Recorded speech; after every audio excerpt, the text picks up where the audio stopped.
What does suffrage mean to me?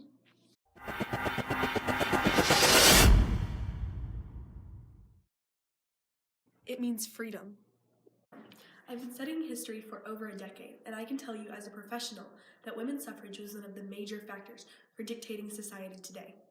Just thinking about those incredibly bold women who risked their lives for something that should be intuitive brings me almost to tears. It was in the end a beautiful but such a difficult journey. There was certainly a good amount of people spreading ideas and starting to talk, but I'd say that the first real action to take place was when Mary Smith presented the first women's petition to Parliament in 1832. The petition is more commonly known as the First Reform Bill. Mary was the first woman, and really the first person, period, to bring up this issue in a formal government setting. It made it all the way up to the House of Commons, but this was a strange new concept they weren't ready for. The Parliament passed the Great Reform Act that same year, confirming women's exclusion from the vote.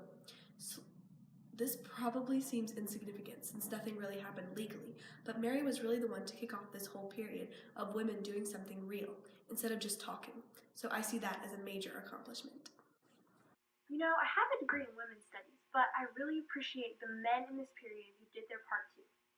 John Stuart Mill did essentially the same thing as Mary Smith in 1867. He brought his own petition to Parliament. It was of course rejected, but this inspired women's suffrage societies to start forming in London, Edinburgh, and Manchester.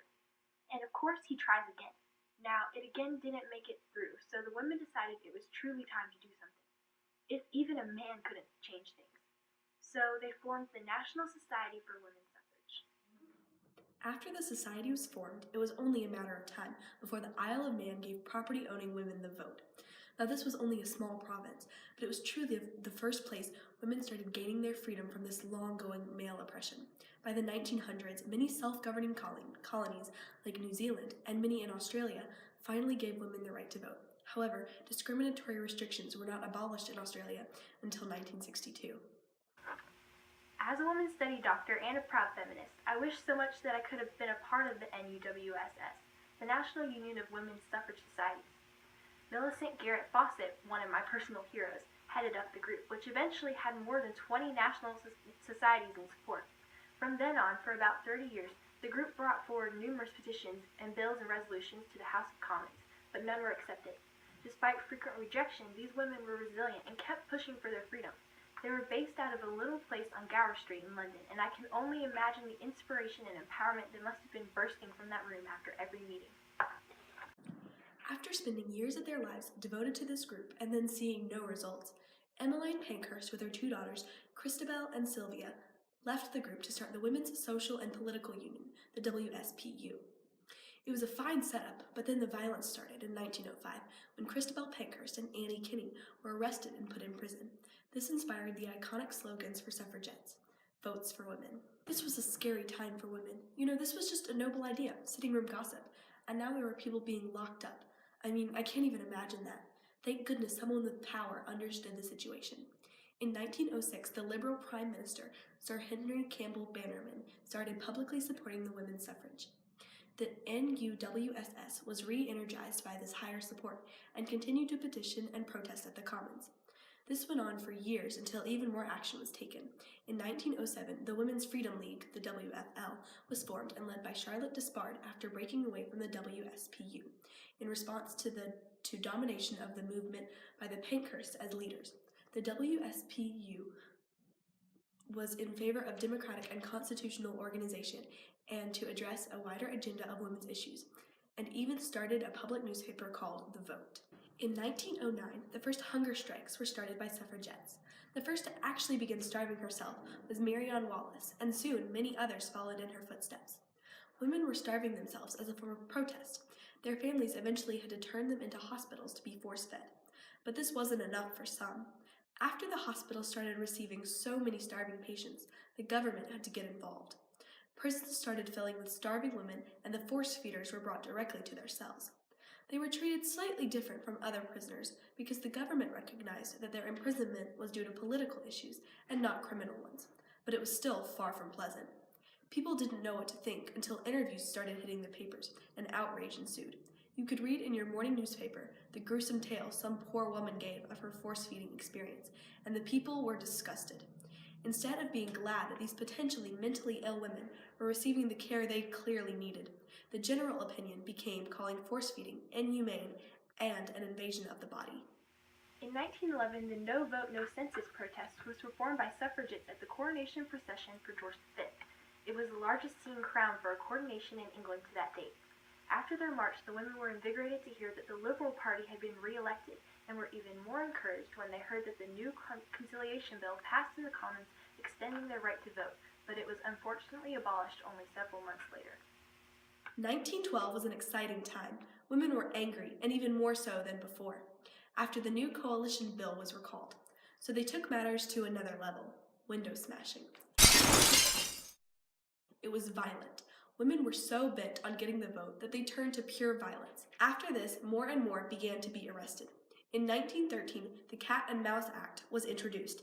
It stated that hunger strike women could be released from prison when their time was up, then immediately rearrested to prevent them from dying in police custody, taking the blame away from the government. Emily Wilding Davidson, arrested 9 times and force-fed 49 times, decided to draw attention to the suffragette cause and disrupt the Derby.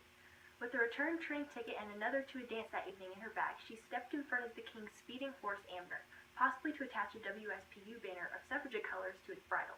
She died 4 days later of a skull fracture and internal injuries. Her funeral was attended by thousands of women, and 10,000 lined the streets of London as her coffin passed by. And the violent action didn't stop there.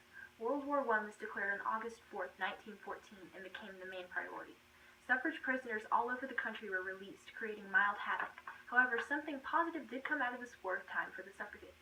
They stopped. Now, of course, I support their movement, and I think it was noble for these women to stand up so boldly for their cause, but as a modern feminist, I have to appreciate the way they responded to the war. For a period of time, the campaigning stopped and riots hit a low. Women actually quit violent campaigning and protesting, and instead turned to helping the war effort. The main leaders were Emmeline and Christabel Pankhurst. They, along with hundreds of other women, ceased campaigning and helped encourage women to join the war effort. They publicly supported soldiers and did everything in their power to be useful citizens during this time of distress. Finally, in 1918, the first legal move was made. The Representation of the People Act, also known as the Fourth Reform Act, was passed in the Commons under John Stuart Mill.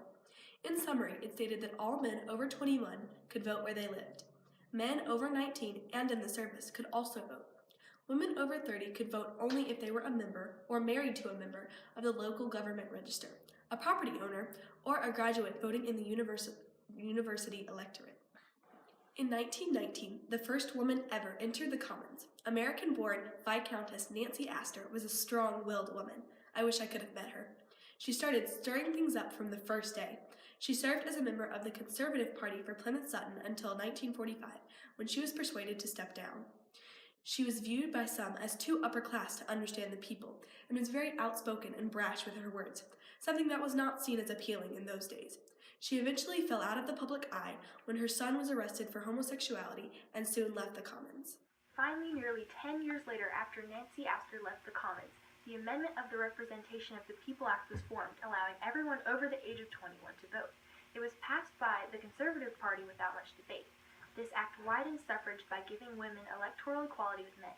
It gave the vote to all women over 21 years old, regardless of property ownership. Prior to this act, only women over 30 who met minimum property qualifications could vote.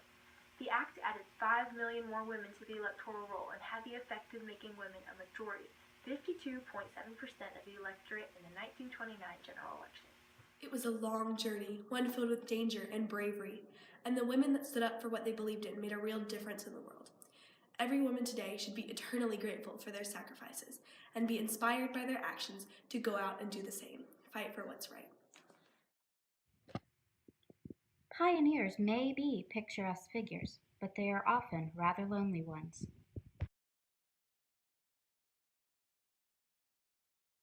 That would work! There's a safe. They're trying to do a suffrage cause and disrupt the Derby without a train.